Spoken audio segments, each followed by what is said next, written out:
नमस्कार। प्रांजल ज्ञान गंगा में आप सभी का स्वागत है। हम संक्षिप्त महाभारत का पाठ कर रहे हैं जिसमें कि वन पर्व चल रहा है। कल हमने कथा में स्वप्न में ब्राह्मण वेशधारी सूर्यदेव की कर्ण को चेतावनी की कथा को पढ़ा था। आज हम कर्ण की जन्म कथा, कुंती की ब्राह्मण सेवा और वर प्राप्ति की कथा को पढ़ेंगे। तो चलिए कथा शुरू करते हैं। जन्मेजय ने पूछा, मुनिवर, सूर्यदेव ने जो गुह्य बात कर्ण को नहीं बताई वह क्या थी, तथा कर्ण के पास जो कवच और कुंडल थे वे कैसे थे और उसे कहाँ से प्राप्त हुए थे। तपोधन, ये सब बातें मैं सुनना चाहता हूँ, कृपया वर्णन कीजिए। वैशंपायन जी बोले, राजन, मैं तुम्हें यह सूर्यदेव की गुह्य बात बताता हूँ और यह भी सुनाता हूँ कि वे कवच और कुंडल कैसे थे। पुरानी बात है, एक बार राजा कुंती भोज के पास एक महान तेजस्वी ब्राह्मण आया। उसका शरीर बहुत ऊंचा था तथा मूछ, दाढ़ी और सिर के बाल भरे हुए थे। वह बड़ा ही दर्शनीय और भव्य मूर्ति था तथा हाथ में दंड लिए हुए था। उसका शरीर तेज से दमक रहा था और मधु के समान पिंगल वर्ण था। वाणी मधुर थी तथा तप और स्वाध्यायी उसके आभूषण थे। उन ब्राह्मण देवता ने राजा से कहा, राजन, मैं आपके घर भिक्षा मांगने के लिए आया हूँ, किंतु आपको या आपके सेवकों को मेरा कोई अपराध नहीं करना होगा। यदि आपकी रुचि हो तो इस प्रकार मैं आपके यहाँ रहूँगा और इच्छा अनुसार आता जाता रहूँगा। तब राजा कुंती भोज ने प्रेम पूर्वक उनसे कहा, महामते, मेरी प्रथा नाम की एक कन्या है। वह बड़ी सुशीला और सदाचारणी, संयमशीला और भक्तिमती है। वही पूजा और सत्कार पूर्वक आपकी सेवा किया करेगी। उसके शील सदाचार से आपको अवश्य संतोष होगा। ऐसा कहकर राजा ने विधिवत ब्राह्मण देवता का सत्कार किया और विशाल नैना प्रथा के पास जाकर कहा, बेटी, ये महाभाग ब्राह्मण देवता हमारे यहाँ ठहरना चाहते हैं और मैंने तुझ पर पूरा भरोसा रखकर इनकी बात स्वीकार कर ली है।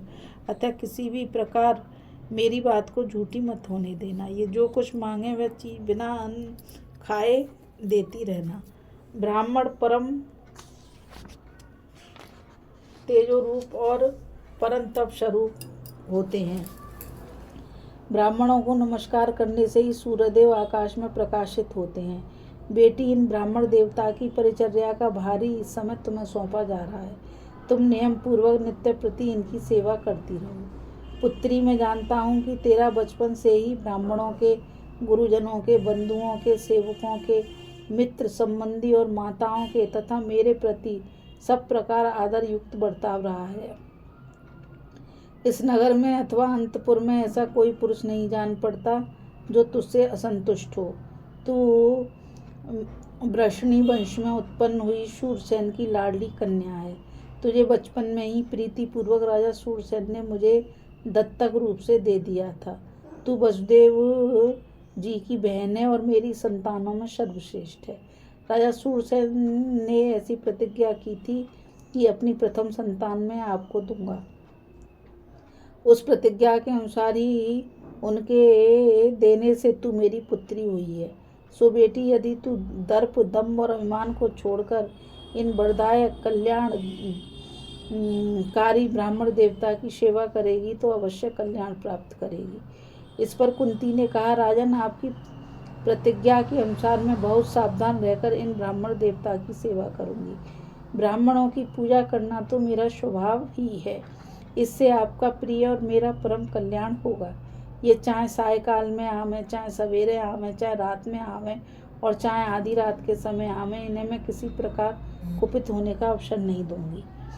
राजन, इसमें तो मेरा बड़ा लाभ है कि आपकी आज्ञा में रहकर ब्राह्मणों की सेवा करते हुए अपना कल्याण करूं। कुंती के ऐसा कहने पर राजा कुंती भोज ने उसे बार बार हृदय से लगाया और उसे उत्साहित करते हुए उसका सारा कर्तव्य समझा दिया। राजा ने कहा, ठीक है कल्याणी, तुझे निशंक होकर ऐसा ही करना चाहिए। उससे ऐसा कहकर परम यशस्वी कुंती भोज ने उन ब्राह्मण देवता को वह कन्या सौंप दी और उनसे कहा, ब्राह्मण, मेरी यह कन्या छोटी आयु की है पर बहुत सुख में पली है। यदि इससे कोई अपराध हो जाए तो आप उस पर ध्यान न दें। महाभाग ब्राह्मण लोग वृद्ध बालक और तपस्वियों के तो अपराध करने पर भी प्राय क्रोध नहीं करते। यह सुनकर ब्राह्मण ने कहा, ठीक है। इसके पश्चात राजा ने उन्हें प्रसन्न होकर हंस और चंद्रमा के समान श्वेत प्रसाद में ले जाकर रखा। वहाँ अग्निशाला में उनके लिए एक तेजस्वी आसन बिछाया गया तथा उसी प्रकार पूरी उदारता से उन्हें भोज नादि की समस्त वस्तुएं भी समर्पित की गईं। राजपुत्री प्रथा भी आलस्य और अभिमान को एक ओर रखकर उनकी परिचर्या में दत्तचित्त होकर लग गई थी। उसका आचरण बड़ा सराहनीय था। उसने शुद्ध मन से सेवा करके उन तपस्वी ब्राह्मण को पूर्णतया प्रसन्न कर लिया। उनके झिड़कने, बुरा भला कहने तथा अप्रिय भाषण करने पर भी प्रथा उनको अप्रिय लगने वाला काम नहीं करती थी।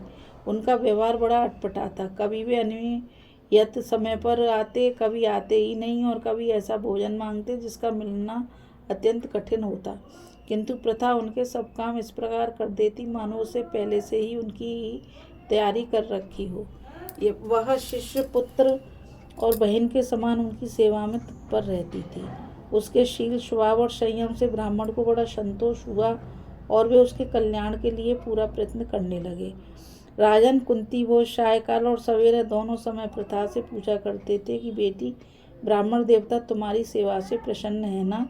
यशस्विनी प्रथा उन्हें यही उत्तर देती थी कि वे खूब प्रसन्न हैं। इससे उदार चित्त कुंती भोज को बड़ी प्रसन्नता होती थी। इस प्रकार 1 वर्ष पूरा हो जाने पर भी जब उन विप्रवर को प्रथा का कोई दोष दिखाई नहीं दिया तो वे बड़े प्रसन्न हुए और उससे कहने लगे, कल्याणी, तेरी सेवा से मैं बहुत प्रसन्न हूँ। तू मुझसे वर मांग ले, जो इस लोक में मनुष्यों के लिए दुर्लभ है। तब कुंती ने कहा, विप्रवर, आप वेद वेदताओं में श्रेष्ठ हैं। आप और पिताजी मुझ पर प्रसन्न हैं। मेरे सब काम तो इसी से सफल हो गए। अब मुझे वरों की कोई आवश्यकता नहीं। ब्राह्मण ने कहा, भद्रे, यदि तू कोई वर नहीं मांगती तो देवताओं का आवाहन करने के लिए मुझसे यह मंत्र ग्रहण कर ले। इस मंत्र से तू जिस देवता का आवाहन करेगी वही तेरे अधीन हो जाएगा, उसकी इच्छा हो अथवा ना हो। इस मंत्र के प्रभाव से वह शांत होकर सेवक के समान तेरे आगे विनीत हो जाएगा। ब्राह्मण देवता के ऐसा कहने पर अनिंदिता प्रथा शाप के भय से दूसरी बार उनसे मना नहीं कर सकी। तब उन्होंने उसे अर्थवेद शिरोभाग में आए हुए मंत्रों का उपदेश दिया। प्रथा को मंत्रदान करके उन्होंने कुंती भोज से कहा, राजन, मैं तुम्हारे यहाँ बड़े सुख से रहा। तुम्हारी कन्या ने मुझे सब प्रकार से संतुष्ट रखा। और ऐसा कहकर वो अंतर ध्यान हो गए। अभी हम कथा में कर्ण की जन्म कथा और कुंती की ब्राह्मण सेवा और वर प्राप्ति की कथा को पढ़ रहे थे। अब आगे की कथा में हम सूर्य द्वारा कुंती के गर्भ से कर्ण का जन्म और अधिरथ के यहाँ उसका पालन तथा विद्या अध्ययन की कथा को पढ़ेंगे। इस कथा में बस इतना ही। मुझ गीता रावत को आज्ञा दीजिए। कल फिर मिलेंगे एक नई कथा के साथ। और मैं आप सभी से यही कहना चाहूँगी कि इस चैनल को ज़्यादा से ज़्यादा लाइक, शेयर और सब्सक्राइब कीजिए ताकि यह अमूल्य ज्ञान अधिक से अधिक लोगों तक पहुंच सके। इस कथा में बस इतना ही। राधे राधे। जय श्री कृष्णा। नमस्कार।